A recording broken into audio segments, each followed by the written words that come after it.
Hey, what's up, everybody? This is Talking Movies. My name is Josh. I'm Clay. I'm Randall. I'm Chris. And today we're talking about Randy's pick from 1992. This is Romper Stomper. Oh, yeah. I want you to listen to me, okay? This is not your country.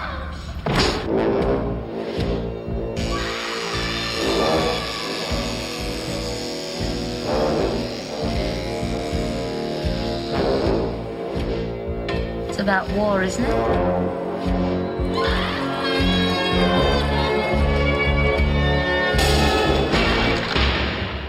God sent us. So, let me preface this with the fact that I hadn't watched this movie in like 20 years, right? Okay. So I remember watching it and being like, oh, yeah, man, that was like one of those, like, there's like a group of these kind of movies. There's like Made in Britain, This is England, Romper Stomper, American History X, where they're real like edgelordy, bonehead movies that the general audience looks at this stuff and thinks that this is what skinhead culture is all about, right? And that's just a big, giant miss. And it is what it is, but it's something that you, in my, like, community, you have to, it is what it is. You have to talk about it. You have to fight those stereotypes and really make sure that people understand what that lifestyle is really all about. Yeah. But for some reason, I had in my head that Romper Stomper had a very different third act. I don't know what it was that I was thinking of, but like in my head, the third act was different. So I was like, all right, this will be a cool movie to watch. And I thought there might be like some different music. I think I just have it switched with a different movie, and I can't figure out what movie it was that I'm thinking of. So let me just preface it with like, this is like exploitation, Nazi exploitation. It's also a kind of like an example of what not to do with your life, how not to behave. But basically, it's about it's an Australian film. It's directed by Jeffrey Wright, who also did another movie that eventually I will pick out for the show. It's called Cherry Falls. It's a really, really, really good horror movie with Brittany Murphy in it. Thank you, Josh. And there's some like I think there's some talk about that movie, there's like parts of it missing, like the studio like cut it's notorious. There's a lots of stuff going on with that movie, but it's still a good movie in my opinion. I really enjoy that one. I've got the Scream Factory copy, I believe is what it is. Okay. But this is like Russell Crowe, maybe his first movie even, but it's about a group of like neo-Nazi skinhead punk dudes that like run around Australia and, well, act like assholes. And they just treat people terribly. And they, it ends up just not working out well for them. They get this like little rich girl that ends up leaving her family and going out. She meets them and she kind of hangs out with them. And then you see how they treat a young woman. It's more of like a tale of like, whoa, like you watch this movie and you're like, oh, yeah, if you didn't know, like if that lifestyle is at all attractive to you, watch this. You'll see what kind of people you're dealing with, man. They're just not good people. So I don't really know how to feel about it. I'll be honest. I was feeling pretty gross like halfway through this movie. I was like, golly, man, like this is way, way worse than I remember it being. So I don't know if it was just because I was young and naive or what, but yeah.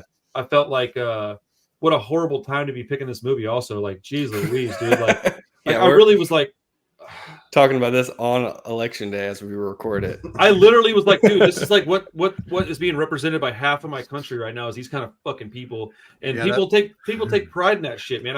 I see comments that they say things that I'm just like bewildered by. And it's usually like a small group of people, but they talk loud enough to where people from the outside might really think it's this big giant group of people. And it's wild. Anyway, I just thought it was like super unfortunate that's just it just kind of led up to this kind of being in this order. But whatever, man. Like you probably watched it from like a filmmaker's point of view, and in that perspective, I don't. So I watched this from a different point of view, and it made me feel kind of gnarly. So I would really kind of just like your feedback on it more or less. And I have some things I'll talk about in a few minutes. But yeah, dude, let me just be very, very, very clear. These kind of people are not associated with anybody that I fucking hang out with, like, talk to, or deal with. Yeah. And I just, that is not skinhead culture. So, yeah. Well, ditto. I don't hang out with these guys either. Could have fooled me. No, I'm playing. Oh, yeah, I'm just kidding. The top two on the recording. Male pattern baldness is not something to joke about, guys. On my apologies. Yeah, it's a serious issue. Okay. Dude, my hair is so fucking thin, I may as well shave it off. Yeah, well, Yeah, same here. to each their own. I had never seen this before. It has been on my list for forever. 'Cause I love Russell Crowe. Been watching Gladiator and stuff like that since I was a little kid. Yeah, And Wee Pup, yeah. And always heard that this was kind of his big breakout role. I think I looked it up. It's not his first first ever acting role, but it's like his first lead performance. It's like the movie that got him noticed. I liked it. As far as a neo-Nazi, like nasty neo-Nazi movie goes, right. I will say like the first half, I was kind of like, okay, I've kind of seen some of this before, like it feels very familiar. And then the second half I felt was more interesting. When the group gets pared down more, it becomes a little more personal. Right.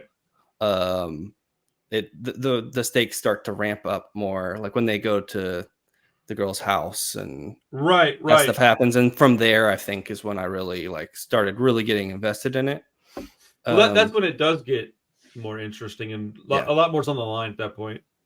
Yeah, definitely more dramatic, just like more of a movie. I think at that point it stops being about these racist dudes being racist and more about these people being assholes. And I think that's important because, I just, if I wasn't in the punk rock community, this movie would have a completely different, everything to me. I would probably be like, ugh, gross, and just move on, right? Mm-hmm. But I can't do that. So it's really weird, man. I don't know why this movie even has any popularity within those circles. I don't get it. I don't understand it. And I don't know how popular it is. It's not like I did research on that, but I know that's where I heard about it the first time. So yeah, sorry, I didn't mean to cut you off. I'm boggled by this. I've been making some really terrible picks lately. Oh no, I don't think this is a bad pick at all. I mean, I think it's a good movie and worth discussing. I mean, in some ways, I was kind of reminded of something like Suburbia. It's just a kind of a group, and they're different people, but it's a group of outcasts who sort of find meaning in a cause. This cause is a bad one, right? They're misguided, man. But misguided. But I think you could say a lot of punk stuff, especially being young kids. You're misguided. You're doing dumb shit. This just falls in the extreme of that. It's funny you say that. I've known a handful of people that were like Bonehead-esque or towing that line that have changed over to being like really, really good people as they got older. But I've never met anybody that went the opposite direction. That was like a good dude and then went that direction. I'm sure they exist, but I think the numbers are probably far smaller. I think as you get older, you learn, you mature, you grow older, because that's just not a good way of thinking. Like on most people mellow with age, right? Right. We all do. Yeah. I mean, you get a bunch of angry young testosterone-filled men together, and you can convince them of just about anything being okay. And that's dangerous. Yeah, no doubt. I think people need to be able to make mistakes too. When you're young and you do dumb stuff, you don't want that to be etched in stone as your identity forever. But I mean, some of that is sort of represented in their tattoos and stuff. What are you going to do now? I have a big crazy tattoo, not anything racist, but it's just one. Right. Just something you. Yeah, just I've got a big forearm piece that I kind of hate. Yeah, I couldn't put something like that on my body, but you're really committed at that point, and then you grow up 20 years later, you look back and you're like, dude, I was so committed to that, and now I realize that's a different. Everybody goes through a maturation process, so I mean, yeah, no doubt. Should. Yeah, I still think that there's a giant, fat, thick, bold black line. It's like you're still, regardless of maturity level, you shouldn't cross over into this territory.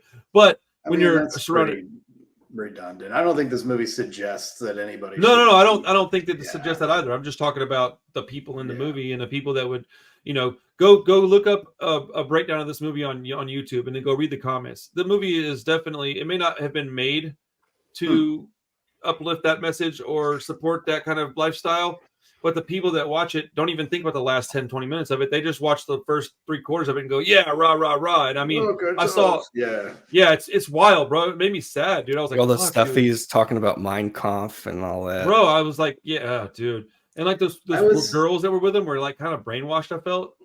I kind of wondered about that. I was like, I thought it was like from that aspect, they did talk about his philosophy a little bit, but it always defaults like to Mein Kampf. I'm like, is that the only book? Is that the only reference point you have? Like, I mean, of course it should be, because that's a pretty ridiculous way of thinking. But I mean, it doesn't really, 100 years later or 80 years later, you're like, really? That's a sort of. In the small amount of conversations that I've had around or with people like this, it always starts off with like philosophy and these like pseudo good perfect world ideals, and it really just boils down to like ignorance and hatred, and they're trying to paint it out and color it. They give you a shit sandwich and like a fucking real nice box that looks like you got it from a 5-star restaurant. You open it up and you go, oh, it's still a shit sandwich though. It's like, it's still garbage. It's still not worth talking about, looking at, or behaving like that. But prison system is going to be all fucked up and you're going to have people thinking a certain way. The world is gnarly, bro. And unfortunately this stuff just kind of exists. And I would be so incredibly happy if it didn't, but I do feel like that's kind of a, wishing one hand shit the other, see which one fills up first. I will say I took like a sociology class, and it is like, I was just talking about this with a buddy today, that it's sort of in our nature to associate with people who think like us, who look like us, who accept the same faith and things like that. So, I don't think it's necessarily racist to hang out with your people that represent you, right? People. But at the same time, to be exclusive to the point of violence, like that's ridiculous. And I'm sure we all agree that on the show, right? But I would be, you guys well enough, right? So Chris is silent, but but I would be so sad if I found out that that's not how y'all felt and thought. But I mean, the thing is like a movie, I thought it was pretty good. Like excluding that, right. There's good camera work in it. I thought it was pretty awesome when they like go after the Vietnamese guys and they beat them down. And I think they do beat them down like one more time, and the whole freaking community like comes after them. That's the whole movie. I was just like, wow, like they're getting it, like. And then they got scared and kind of bitched out and ran. And like, hey, the tide turned real fast. Yeah. Now you're not so tough, right? That's what I think is like the moral of this movie is like, look, man, when they're a group of people, they're real tough, quote unquote. But as soon as you start picking them off or separating them, it's like when you're in a group of 4 people. And I only know this from experience, but you're in a group of 4 people that have committed a crime, and all 4 of you are arrested, and you're all 4 put into a separate room. I can tell you how hard it is to keep your mouth shut. And, it's incredibly difficult. But when you get let outside and you don't know why you're let go, and you're like, what is happening? And you're looking at your other 3 people and going, motherfucker, one of y'all said something. And you didn't say nothing. One of them knows that they did, and everybody is suspecting it. It's like, that's exactly the same kind of like when they get separated.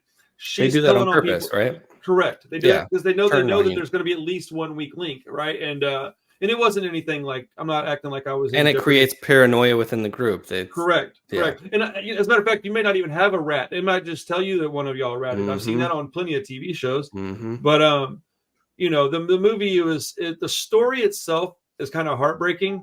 But I do believe that it's. I guess I just felt weird because I didn't know how it was going to be perceived by my audience, and I was like, oh man.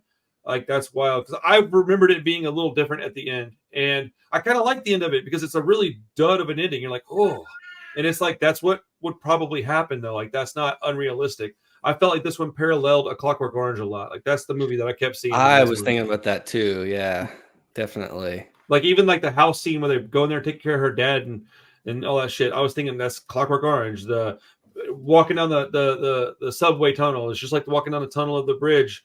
In Clockwork Orange, that's one of my favorite movies, and it's also very depraved, right? There's no redeeming really qualities to the main characters. Just like, dude, these guys suck. And then realistically, in Clockwork Orange, a lot of that shit really did happen to somebody. So Anthony Burgess, the writer, had somebody break into his house and do that to his wife. So that was pretty awful. I haven't seen that in a long time. Sorry. The whole book is like him exercising his demons of that Yeah. event. Yeah. I need to watch that one again. I've notoriously hated it over the years. It was an interesting movie. It's definitely not something you want to watch like all the time because Right. it's very, it's a downer. But man, I thought it was kind of funny. Like I've seen it a couple, 3 times, right? Because sometimes they get into the prison movie, the gang movie, the whatever, Right. in that mode. And man, there's some funny things. Like they do like a whole ass music video to that song.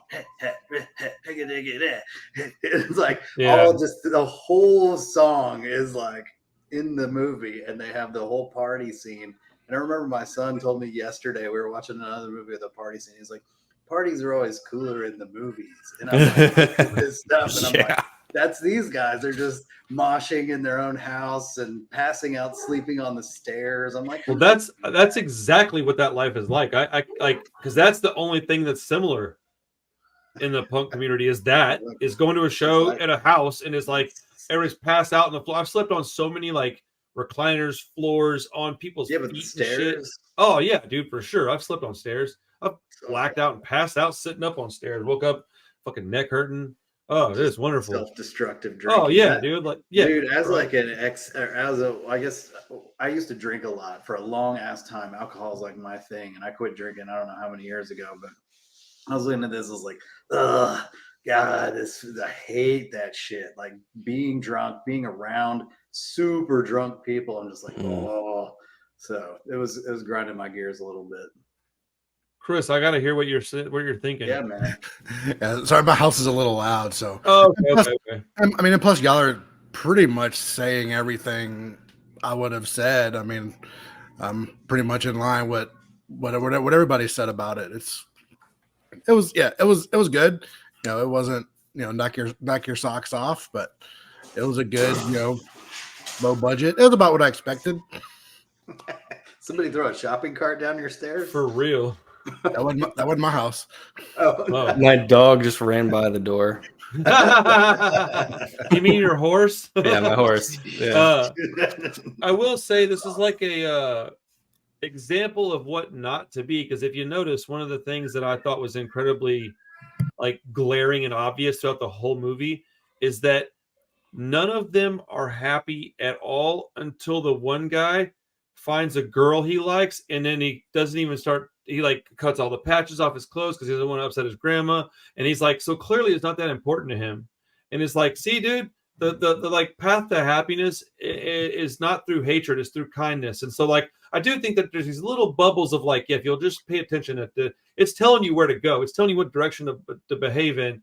It was just a real rough representation of the other stuff, and it was very like visceral, and the language was real coarse, and like it was and they were just mean, and it was like, it's hard to watch, honestly. They've done a lot of studies on gangs and like why would anybody in the whole world ever want to join a gang, right? Right. But they get a sense of brotherhood, of community, of people who would supposedly fight for them to the end and support them. So, I mean, there's a lot of positive gangs too, right? That people leverage to get ahead in life. So this is just a destructive one, but yeah, man, I mean, sometimes you look at this and you're like, why in the hell would anybody ever? And you're like, well, their immediate influences, people think they're cool. Maybe they're not getting what they need at home from their parents or whatever. And boom. Lost people want a purpose.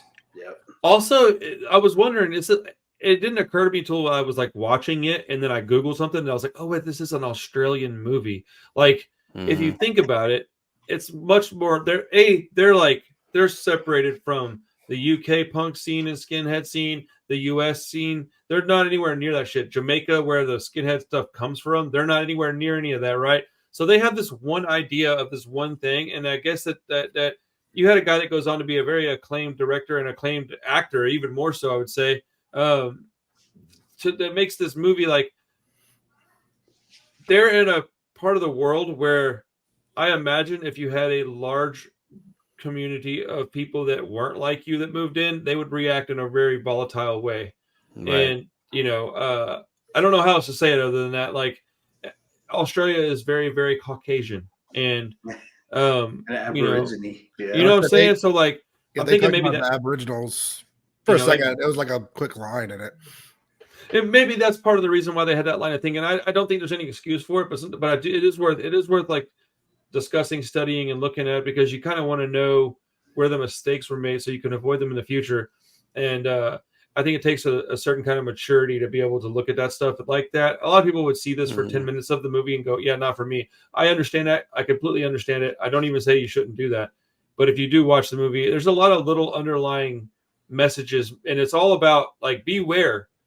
These people aren't good people. These people aren't happy people. And it's like, nobody makes it out of there in a good way. The kid was like the Suburbia. That's where Suburbia has some common definitely ground. yeah. But like it's obvious that this wasn't exalting that way of thinking. It was more like definitely a cautionary tale, right? Cautionary tale. Thank you. That's the term I've been trying to get to the front of my head the whole evening. But it's like a Nazi exploitation meets punk rock type of movie. And it just has this weird spot where it fits in. And it's like, I almost think that it should be watched as a cautionary tale, because it's so goddamn sad. It's like, it's just so sad. These people they're just gross. Like, they're gross. Russell Crowe is a piece of shit in this movie. Like, let's talk about how young he is. Like, he's bro. Good. I was like, he's 60 now, and he's let himself go a little bit. I guess a little bit. I probably would too if I was, He's fat and happy. Leave him alone. Yeah, right. He's still making some movies, doing his deal, getting the ladies. But Gladiator 2. He's not in that man, one. I mean, I was watching. Unhinged. Like, God, he's so young. Dude, he looked great. I do kind of wish they had taken the like. I would love to talk to the people that wrote this movie and ask them why they wanted to make it like neo-Nazis when they could have just made it a group of like young broke skinhead kids that had a neighborhood issue with another like neighborhood group, and it could have been almost the exact same movie. Because if you just take a couple of small things out of this movie, it becomes much more palatable. And maybe that's what it is. I didn't want it to be palatable. I don't know. Well, I was reading through the Wikipedia before we started, and it is based off of some true events. Oh, okay. Oh, that's fucked. In Melbourne, Australia. I don't think it's fictionalized, but there's a lot of parts to it. That's what I was just saying. That place is incredibly Caucasian. I mean, it is what it is. Like, people are going to behave like fucking animals when you let them. So, I mean, not to pick on Australians, they have I got family over there. I think it's the number one sexiest language is Australian. Number two is like Irish. But man, when they say no, like when I say no, or when I say no or no, but they're like no, and I'm like, what? How did you come up with that? Like, there's a little yodel in there that kind of. And did everybody watch with subtitles on? Yes. Sure did. Oh shit! Did I? No, I didn't need them.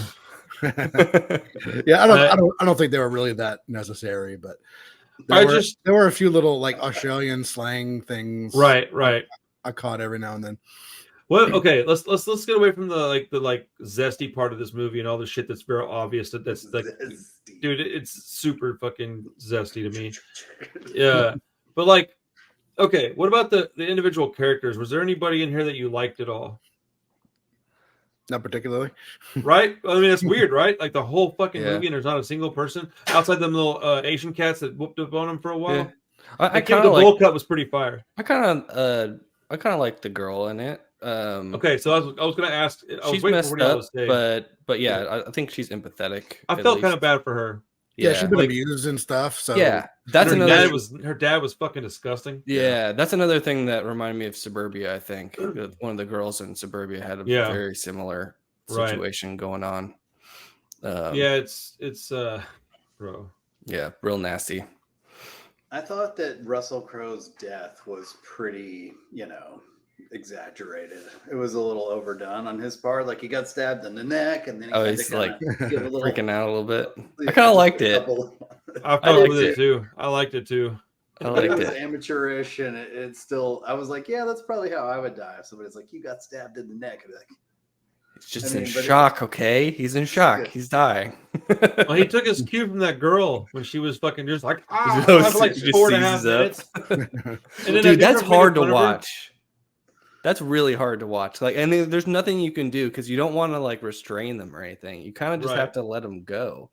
I could not. Have you ever been around somebody who had a seizure? I have. Yeah. I mean, it was Yeah. narcotics induced, but yes. Married to one. That's scary. Oh no Yeah. shit. Yeah, the girl was all right.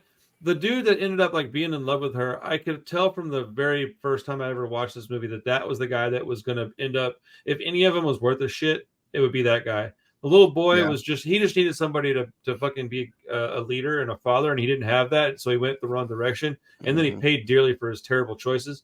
Russell Crowe, I think, was the one that was just a downright scummy bad person. Like there was nothing redeeming about him at all. Yeah, they were all just kind of following him. Yeah, I he's- think he's it's the- like follow the leader type of shit. He's the kind of the true believer. He was the one with the real. Yeah, it's almost convictions. like if he had been around, the other guys might have been regular ass people with maybe a punk rock interest or something. And that's usually how it is in groups, right? You have one leader who's, who the real gung ho, and everyone's kind of like, okay, yeah, they just, they just kind of hang out. That they sort of grab onto fashion trends, and like you can't wear a Fred Perry shirt without being called a Proud Boy. You can't wear a green Alpha jacket without people or look like me with a green Alpha jacket on, and then people be like, skinhead. Like certain fashion trends are associated with that, and they're trends that look kind of edgy, so well, every skinhead that I know that is not a racist skinhead, every skinhead, not bonehead, dresses just like that. They wear those clothes and they don't give a fuck, nor would I give a fuck. If somebody calls me something and I'm not that, I'll just either walk away or I'll fucking spit in their face. I don't like, it's just like I don't personally get bothered by that. I like that. That's one thing I talked to my buddy Ryan today, and he was telling me that a lot of the like early skinhead fashion came from movies like this. Like that's where they learned to dress. And now I do think there's certain things you wouldn't do. Now, I'm not a skinhead, so I don't know, but there's certain, like, I would imagine at some point there was bootlace color that mattered. There are definitely colors that matter and don't matter. So, to a degree, you're absolutely correct. And then to another degree, it's like, man, it doesn't really matter that much. It's weird. It is weird. It's fucking weird. I mean, we come from a time when were very distinct like gang colors, right? Bloods and Crips, and like you walk around with the wrong shit on, you're gonna die. So like, I mean, part of me is still like, oh, but yeah. I very much. It's not green, but I mean, I don't give a shit. Well, I mean, you do have to be, okay, like in your line of work, it's different than mine. So like, I have the whatever you want to call it, like I don't have to give a shit, and you kind of have to give a shit a little bit more. So like that does matter. And so where I might wear like I have a shirt that says "Not Your Skinhead" on it. I'm not even a skinhead, but I'll wear that shirt. It's my fucking shirt. I bought it at a show that I was at. Like I want to wear it. You got a problem with it? Whatever, man. I got one that says "Casual Violence" on it. Like I don't particularly wear those shirts all the time, but like I don't mind wearing them. I've had hardcore bands have like wild ass shit on their shirts like all the time. So like I'm used to that, I guess, is my point. So I guess when I hear it, I go, yeah, it's not that big a deal, but it probably is a big deal. Like right after, might have been 2002, 2003, I went to go pick up my brother from the airport for my sister. And I wasn't even thinking, man. I just walked. I had never really been to the airport, and I showed up to pick him up, and I was wearing a shirt. On the front of it, it said "Terror," and on the back, it said "Lowest of the Low." And I got stopped probably like 6 times. And like I got yeah, bro. I was like wanded a bunch. Like it was wild. I was just waiting on somebody. I wasn't even doing anything. But that's definitely a place you're gonna want to watch what you wear. Right. An airport is not a place. And then, now that I'm traveling a little bit, yeah, it is not a place to fuck around, man. Yeah, no doubt. Unless you want to get to your destination on time or don't want to. Right. Yeah, unless you just want to get a charter plane with handcuffs and shit. You want to fly real quick. Fucking what do they call that? Direct flight in cuffs. But yeah, man, the movie it's a good movie about bad people, if that makes any sense. I just felt some kind of way after watching it, but no, it's definitely not a feel good romp. Yeah. Romper, yeah. Yeah. It was real solid to me though. Sorry. Yeah, go ahead. I keep thinking of stuff that I meant to tell y'all. So okay, the music in the movie, right? Unfortunately, it is incredibly catchy music. Like it's just hard to like not have it in your head. That's what I'm saying, man. So I wanted to go look into it because if you listen to some of the words they're saying, it's gnarly, bro. Like you shouldn't be listening to that music. And so I went and I looked it up and was like trying to figure it out. And I wanted to hear the music without the movie being on in the background. And so I was trying to find a like soundtrack, and that's where I found a bunch of the YouTube stuff where I was like, oh my God, people are disgusting. But I also found some information going that rabbit hole. And apparently that wasn't even a band. That was like the orchestra that did the score, did that music. Oh, Like, wow. like it's not even a band. And some of those songs are covered by like bonehead bands. Oh wow. Like, what the fuck, dude? They sounded legit. Like I know. They did. Well, I actually meant to ask you about that because it sounded Australian, so I wasn't sure if you were familiar with it, but it sounded like legit music. I kept wondering, like, dude, do I know? I hope these none of these bands are bands that I would be a fan of, because like I was hearing shit and I was like, this is crazy. And then I guess one of the dudes that like helped like write it and what do you call that? Orchestrate it. Was like talking about how he really regretted doing it or something. I think I might have that not exactly right, but it was like there's some regret there. And I thought, like, man, I can imagine like 20 years on the road looking at that and then seeing what people have done with those songs. And like you did it for like art and like to express like that this is a bad type of person, but the wrong taking time to out get a of hold context, of it. it's and just Yeah. atmosphere and stuff. Pretty wild, huh? Yeah, that's nuts, interesting, dude. Fucking nuts, man. But yeah, I mean, like I said, a good movie about bad people. I think unfortunately movies like this need to be watched so that we can kind of just keep it on the front of our mind with how to, how to not behave. It should be easy to know that, right? You would think. People are fucking dumb sometimes. Is all the music from the composer, or is to my understanding? I may have that wrong, but I think so. Okay, cool. That's wild. That's pretty interesting. Very weird. Chris, are you ready to give out the pick? You need some more time. Okay. Yes. What are we watching next week? Yeah, I'm just defaulting back to an old possibility. Body Double. Brian De Okay. Palma. Cool. Okay. Let's do it. I mean, it's Noirvember, right? Isn't that a thing? That's Dude, we've been talking about watching this for like 6 months. It's time. Yeah. Because I think I had brought it up a couple of weeks ago and ended up going with something else. But I know Clay just watched it, but I just watched it, but man, I'll watch it again. That was not a bad movie. I don't want to. It's fun. It's like the plot is stupid, but it's a lot of fun. I think I'm gonna buy it to watch it though, because I mean, it's definitely one for the collection. I think I have a copy on the way, maybe. I thought I bought the. I bought the 4K when it came out. Yeah, I've got a Blu-ray too. If one of y'all want it, I do. Actually, that's how I watched it. I bought it. Yeah, I do, Josh. Okay, I'll make it much easier on me. I watched Maxine again a couple weeks ago. Not that I didn't watch it this week, but I watched it recently. Man, I don't understand the people that are hating on that movie all of a sudden. Like it got like really positive reviews, and then like last few months, I've just seen nothing but like shit talk about it. I loved it. I love that movie, dude.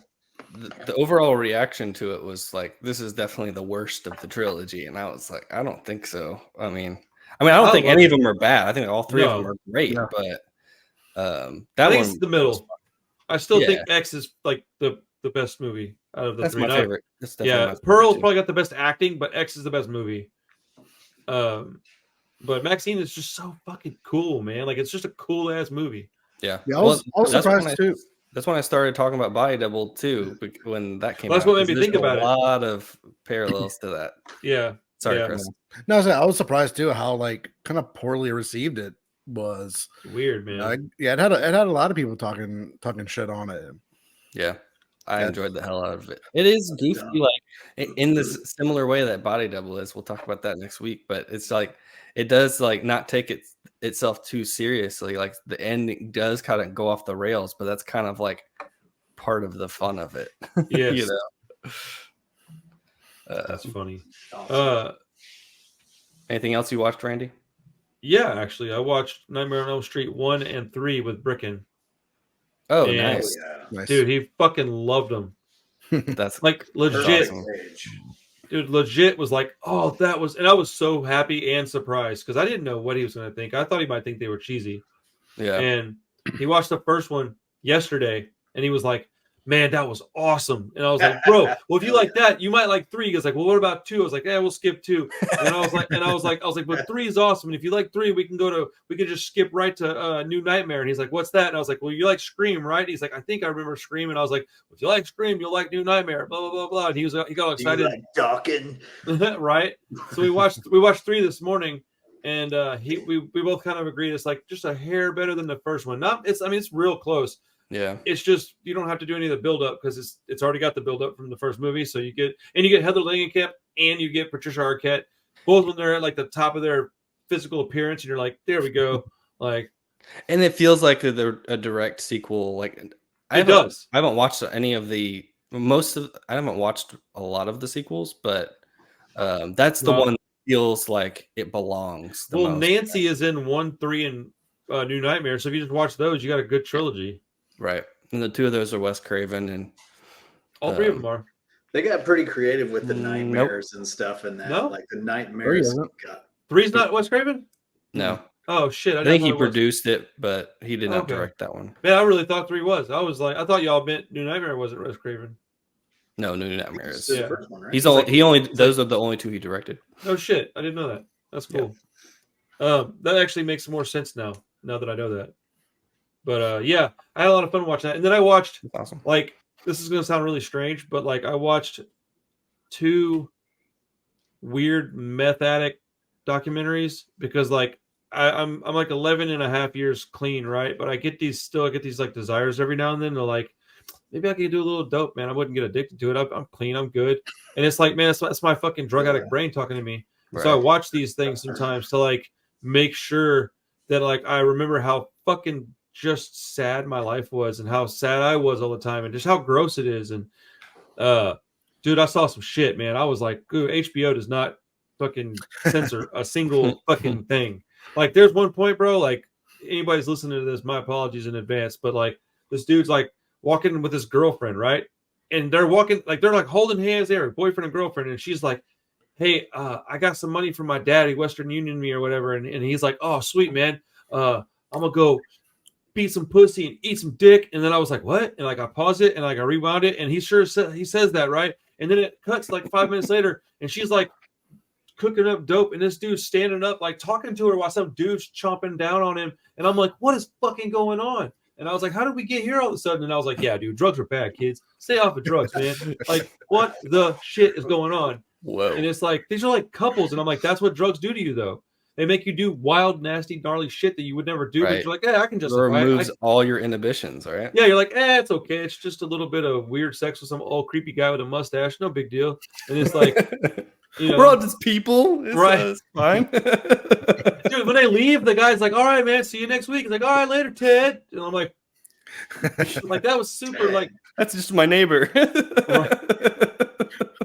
then there's like one guy, he's like walking with his girlfriend, and she's like, hey, I'm gonna go get in this car with this guy and see if I can get some money. And he's like, well, I hope you don't do anything sexual. And she's like, nah. And I'm like, what? And then she hops out with like 200.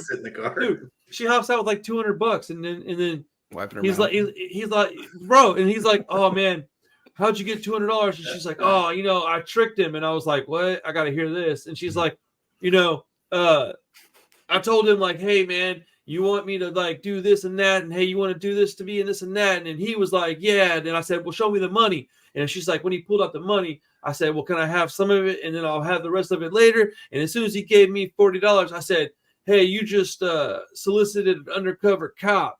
And he freaked out and gave me the rest of the money if I wouldn't take him to jail. And then I hopped out and came over here, and I'm like, you look like a junkie. There's no way that guy believed you. He was like, clock. Like, there's that poor dumb idiot was like, oh, okay, good. I'm glad you didn't have to use your body. And I'm like, she used all of it, all fucking 4 holes. However many she got. A couple in her nose, like maybe her ear was used a little bit. Like, I don't even want to watch this documentary. I just wanted to listen to you recount the entire thing. That's funnier. Dude, wow. I don't remember, man. And there was one where this lady, I felt bad. The first one I watched was like this lady, like, because if you're like doing something and you're watching something like that, if you finish it, it'll just like pop on another one. And that's how I got to the second one. The second one was the one I was describing to you guys. The first one was just like this family of like straight tweaker ass meth heads. And one guy, he did some shit that I sat here and I laughed. And then as soon as I got done laughing, my head kind of went down. And I was like, man, I did that exact same thing. He was standing up and he was like looking out of his window, and his mom was like shooting up meth with him. Right. And then she's like, bro, I know. Right. And so like, he's looking out the window, and she's like, what are you looking at, Billy? And he's like, you don't see that? And the whole time his eyes never shut. His eyes are like this big, right? He's like, you don't see that? And she's like, what? And he's like, right there. And he's like, across the street in the bushes. And she's like, I don't see anything. And he's like, look, Mom, right there. And he keeps pointing, right? And then the camera, it like pulls back and then it pans down a little bit and it shows him holding this big ass knife. And I was like, yo, I've literally been so tweaked out and gacked out that I was looking out my window at night and was positive there was somebody across the street from me, like with binoculars on, looking in my window, fixed to take me to jail. And I went and got a gun and a fucking big ass knife and shit. And like, I just was like, I couldn't believe. I don't understand how anybody behaves that way. And I've done it. Like, I don't get Paranoia. Yeah. Dude, it was simultaneously incredibly sad and fucking hilarious, dude. This guy looks exactly like what you think he looks like. He's got glasses on, like Buddy Holly glasses. One of the side things, like one of the little arms of it, is missing, and so he's constantly like they're like falling off his head. And he's got on like a fucking tank top, and he carries around like a trash bag full of shit with him, and he's got on like fucking like dirty ass Nike jogger pants and a pair of like Skechers and shit.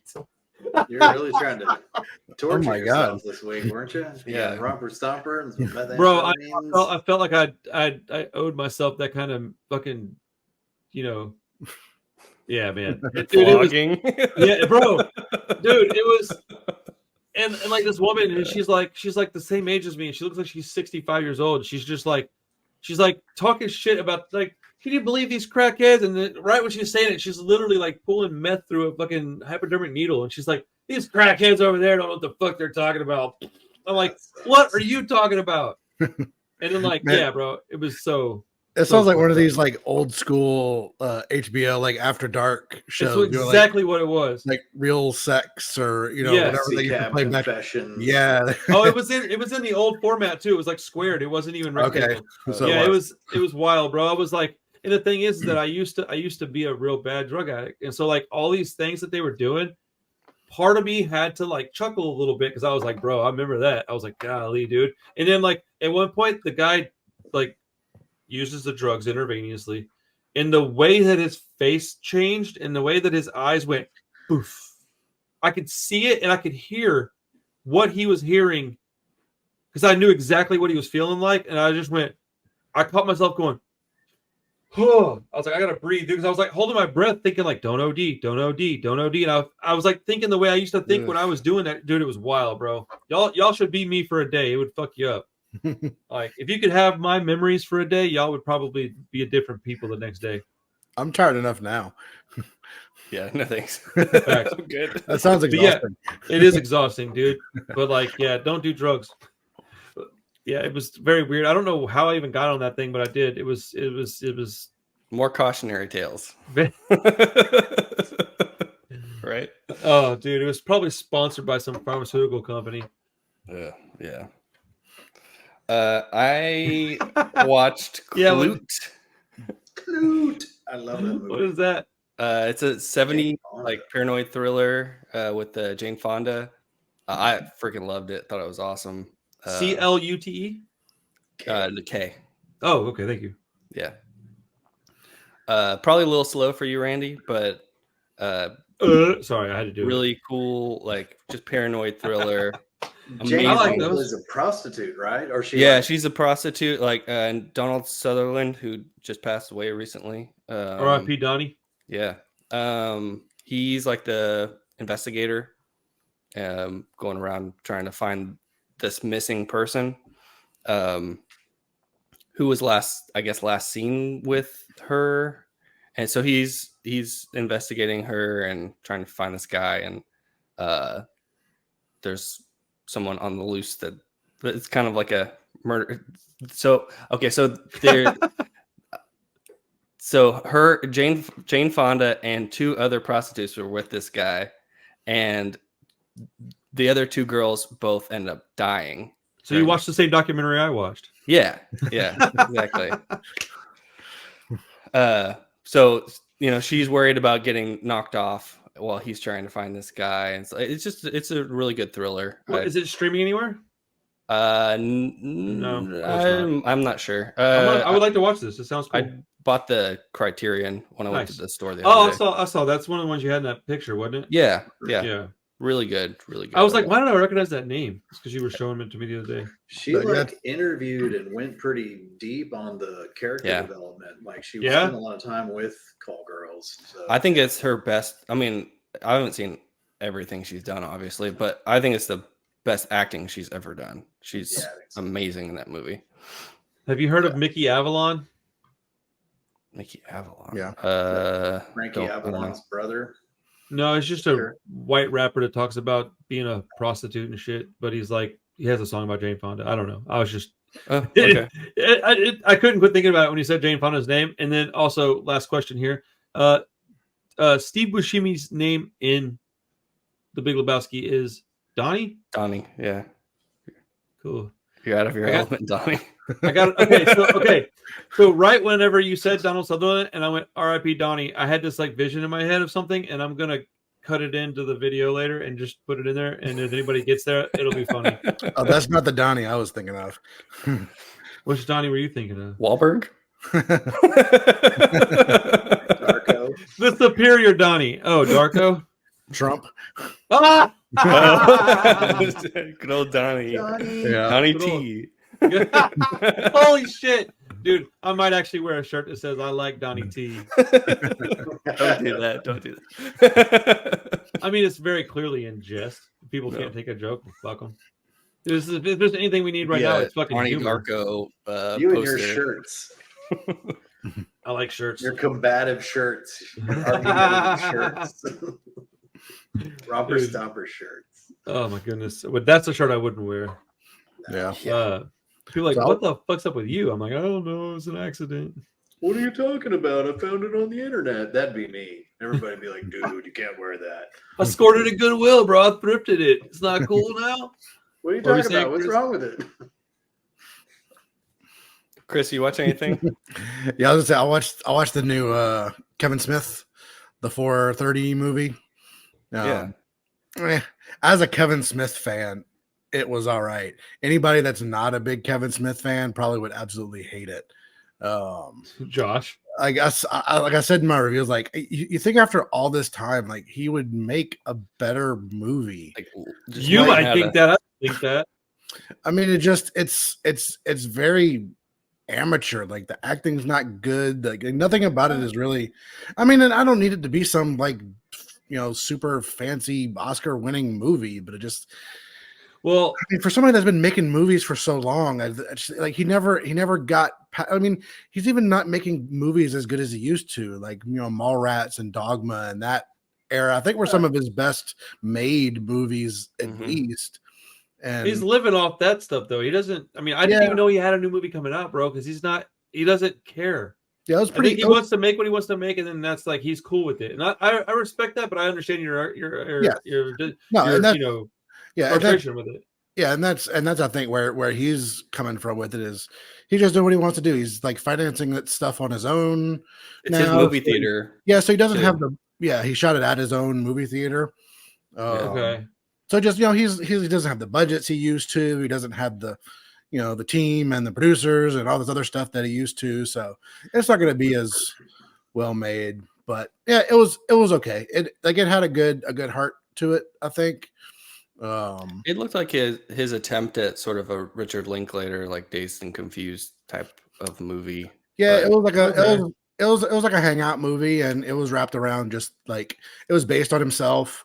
So it's like about his love for film and movies. So it was all film references, and kind of ties it in to like the James Hart Bob Kevin Smith world at the end. I like that. So it was all right. I mean, I didn't like hate it or anything, but yeah, say for anybody that's not a big Kevin Smith fan, I don't think you're really gonna find anything to like about it.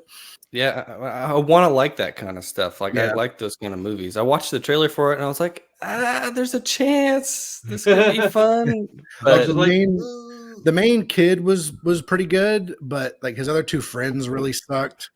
Like Ken Jeong or Jeong, however you say his name, was like one of the main characters. He like was playing like the movie manager okay. guy that worked at the theater, and he was just kind of like this dick character. I don't know, it was super corny. So it sounds like a Kevin Smith movie. So maybe Right. maybe if you go in just expecting super corny What's it called? and the 430 movie. Of course it is. Well, it's about he wants to bring a like girl he likes to the 430 movie at the movie theater. Oh, I thought he was just being stupid and not saying Like a play 420. on 420. 420. He stopped smoking weed. Yeah. He's Yeah, so no it's- longer. Yeah, that's why his movies fucking suck now. That's a good point. But yeah, it was okay. I think gotta when be he hard to started go. smoking weed is when they went downhill. To be perfectly honest. Maybe. It's got to be tough to start at like, I think he started at sort of the indie level movie budget, and then he went way up to like Ben Affleck, Salma Hayek, and then now he's back. It's like downgrading your computer or something. You're like, oh, That's a good, I used to be able to do all this stuff, and now I can, open a spreadsheet or whatever. Yeah. Yeah. He had a few tricks up his sleeve when he started. He's got some decent he knows how to write like witty dialogue, but every character kind of sounds the same. And he That's never true. just sort of like evolved out of that. He never like really tried to hone his craft very much, it seems like. Yeah, and he admits as such. So Yeah. Oh yeah, he's very self-deprecating.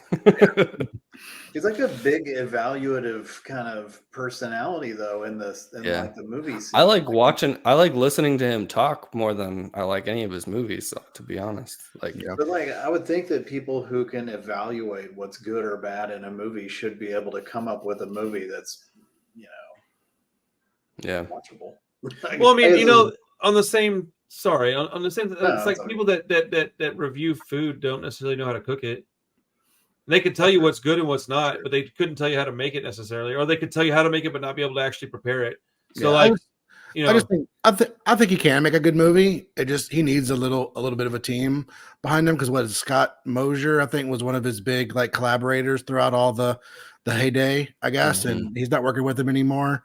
I think he just needs a little bit of a team around him to like, let's edit this down a little bit, or let's change this, or he just needs a little bit to like help him, I think, get there back to making the quality he was before. And now he's on his own. And he's having fun. He's kind of like Adam Sandler. He's just doing his thing and doing whatever he wants. If that's what he wants to do, then cool. Why doesn't he work with that dude anymore? There's a story behind it. I don't think they had like a falling out or anything. It's like a professional decision or something. I think maybe just the guy moved on. That's unfortunate. It just isn't doing stuff anymore. But he's like reconnected with a lot of people. So like freaking Jason Lee was in this, and both the clerks dudes were in this. I mean, that's pretty much what he does too these days. He just calls in all the favors and just gets cameos. Well, why wouldn't you though? Yeah. So he's having fun, and yeah, I can't fault him for it. But I would prefer a slightly better movie at the end of the day. Bummer. But whatever. So it's no Romper Stomper then. Clay, did you watch anything of note? Anything you want to bring up? Not really. I have not been watching much. I got the new Call of Duty, and there you go. that's my jam. Is Art the Clown in it? Do what? Is Art the Clown in that? Is it like a skin or something? I don't understand how that. I haven't even checked. Okay, I was just curious. I'm wondering if that's like some sort of Exclusive, something you got to purchase, some DLC or something. Almost certainly. Yeah, I would imagine. But they come out with Call of Duties all the time, so I don't know if it was this new one or it was just for the last one they had out. Or, who knows? And that's why I've avoided Call of Duty. Like I sort of grew up playing Call of Duty, and then after a while, I was like, I'm not buying another one of those. Right? I haven't played it for like 3 years, and then I picked this up, and I'm like, oh my god, like this is peak gaming. It's got everything, so it's cool. But yeah, it's kind of my TV time. Fair enough. Dude, so since I'm now the biggest Clash fan in the world, fucking Chris Klink sent me a record from Born I saw it in your background earlier. Yeah, dude. So I got this new Clash record. Honestly, I love the cover, like just the artwork a lot. I thought of Josh when I saw this though, like just the cover art. Yeah. But dude, if you're gonna listen to the Clash, this is the record to listen to, man. I'm genuinely like shocked at how much I like this. I've been meaning to put it on. I haven't listened to it yet, but I kind of like the Clash. I've never like sat and listened to a whole record or anything really, but I think you'll probably resonate with their later material more. London Calling is their biggest album and their most like critically acclaimed. I don't like that record very much. It's got a couple of songs I like on it, but as a whole piece of artwork, it's not really my jam. Their first one might be a little too rough around the edges for you, but I really do think you might dig this record. It's fucking good, man. I mean, literally, like I like it. It broke me, dude. I was sitting there and I was just like halfway through the first song, I literally was like, "Oh no, all this shit talking that I do." And I was like, "Oh my goodness!" But it's funny. It's all. That's good, awesome. Man. I think it's great. Yeah, dude. All right. Well, let's wrap it up. Good discussion, fellas. Cool. All right. Good pick, Randy. Body Double next week. Let's go.